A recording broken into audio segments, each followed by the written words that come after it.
We're sticking with the summit of the century, the first ever encounter of the two very unconventional leaders now.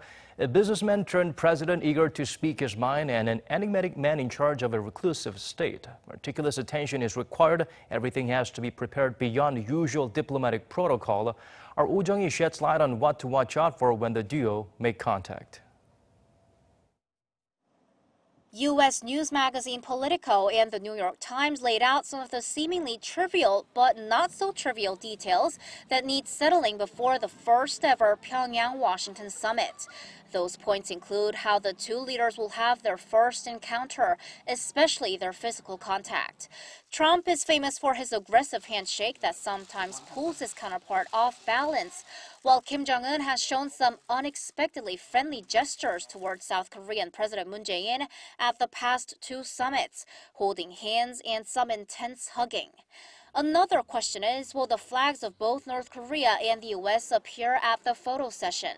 This is also a question of whether Washington considers North Korea as a formal country. Also, given that President Trump is over 20 centimeters taller than North Korea's Kim, there's the question of whether they'll take pictures together standing or only when seated.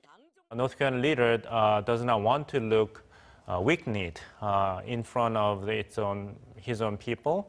Because in the age of the internet, North Korean leadership cannot really block every bit of information about the summit meeting to infiltrate inside North Korea. So it is very important and essential for Kim Jong-un to pose the right image as the absolute and confident leader of North Korea, shoulder to shoulder to the leader of the most powerful country in the world.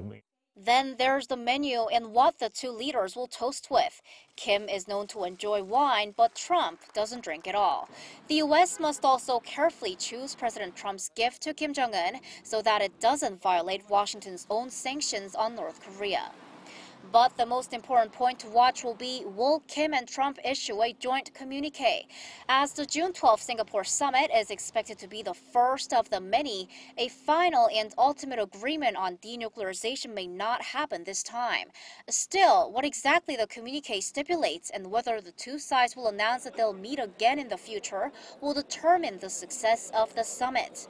And there's the question of whether the two leaders will stand before the press together, just like Kim and Moon did at their April inter-Korean summit. Jung-hee, Arirang News.